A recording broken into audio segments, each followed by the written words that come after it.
In this lecture, I'm going to talk about JUnit annotations. Annotations and assert statement in JUnit. Annotation is for test control and the assert is for testing.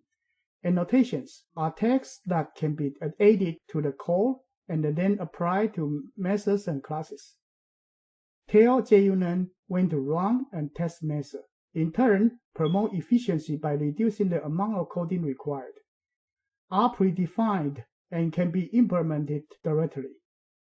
Some predefined annotations are JUnit listed as at test, at before, at after, at the before class, at after class, at ignore. To be short, annotation help you to build up a test case so that your execution flow will be following the test case order by these annotations, so it provides the test control.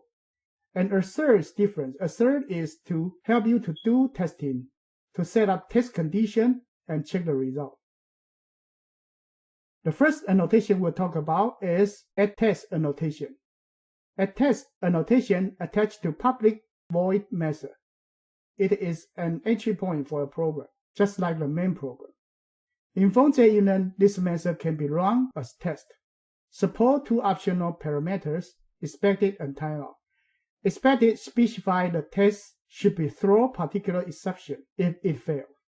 Timeout declare a test have failed if it doesn't run within the given time limit. So this is time-based testing, and this one is logic-based testing. Both can be declared by test annotation, and test annotation give you a test method. At test, timeout equals 500. This 500 means 500 milliseconds. Now with JUnit 4, writing test cases based on timeout is extremely easy. You just need to pass a parameter timeout with the value in milliseconds to addTest annotation. Remember, timeout values are specified in milliseconds, and your JUnit 4 timeout test case will help if it doesn't complete before the timeout period. This works great if you have SLA service level agreement and an operation need to be complete before predefined timeout. So here is one example. We keep it an infinite loop, always cannot get out, and it will fail. But at a timeout of 500 milliseconds, this program will start and give you the fail. addTest expect equals illegal argument exception. This expected equals illegal argument exception class that will throw an illegal argument exception if it happens in the test body. So another useful enhancement is exception handling test cases of JUnit 4. Now to test exception it's become very easy, and you just need to specify exception class inside a test annotation to check whether a method throws a particular exception or not. Here is an example which tests behavior of a method to verify whether it throws exception or not. When it runs with invalid input, so if the input given wrong, then the illegal argument exception will be raised. So this helps you to check the input format is correct or not correct. And right here you may put a Boolean condition, and that Boolean condition you can test a lot of things. For example, divided by 0, that is a non-number. You give the non-number exception right here. Then you can test several situations for the exceptions. And remember that here, specify the test case to throw a particular exception. That gives you the expected exception. And for this addTest annotation, if you don't give the expected or timeout, then that is the general case test case. Add before and the add after annotation. As I mentioned, add before, add test, add after, that's one execution flow, and that will build up a test case for one test method. These annotations are used when multiple tests of similar objects to run smoothly. These objects are created in a superclass whose public void methods are annotated with before. As a result, the add before of the superclass run before any of the test class methods. Annotating a public void method with add after causes it to run once after the execution of each test method, even if any of the add before or test class methods throw exception or fail. To be short, add before, add test, add after, 3 combined become a test case in JUnit 4. The add before class and the add after class. Each class as a test feature would be a class.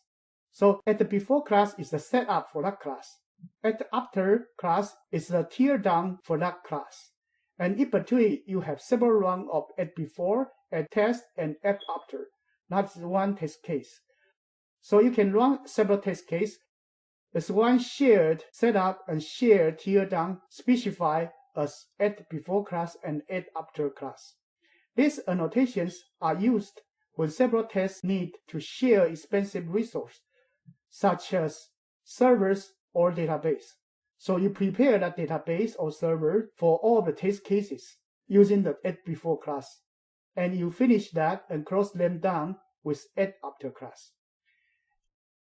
A public static no-argument method is annotated with add before class, so it runs once before any of the test methods in the current class are run. So it is a static no-argument method. Because it is a static no-argument method, so the variable that this method will access need to be all static variable specified in the class. A public static void method annotated with after class run after all other tests have run and released the resource. An ignore annotation is just like commented out. While testing, certain situations may not require a particular test or a group of tests. All methods annotated with @ignore are not executed, even if they are all annotated with @test. Annotating a class containing test methods with @ignore will prevent all tests in that class from running. Here is one example. Say you finish a @test method right here, and you put the @ignore not implemented. So this one will ignore all of them. Before this being well developed, you can put an @ignore. Once it is done, you comment it out. So this @ignore is some kind of comment out method to help you to bypass a certain test you are not ready, or you don't want them to be tested.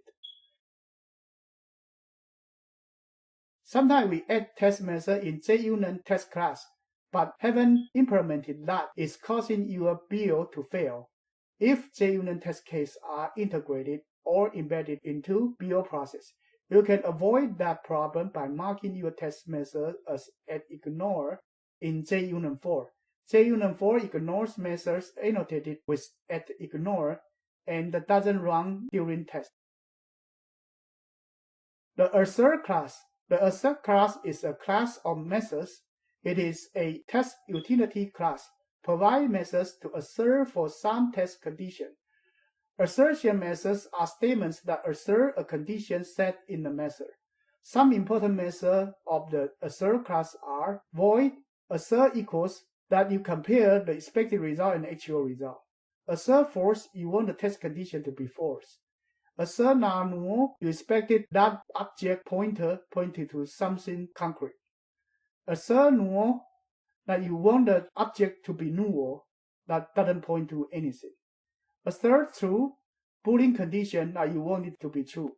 Fail, that you send out a signal, make the case fail, so that you can take notice of that class. Sometimes this is also useful if you want certain class to be implemented, but you have not done it. You just put a fail signal, so you will always see a value there.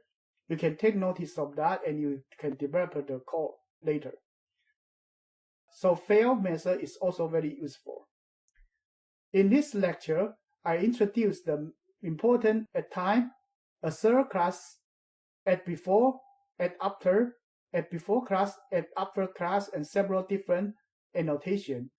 Hope that helped you to understand what the annotation is, and you need to look at these annotations in the framework test case run with and suite those different frameworks so that you can have a better understanding of the JUnit framework.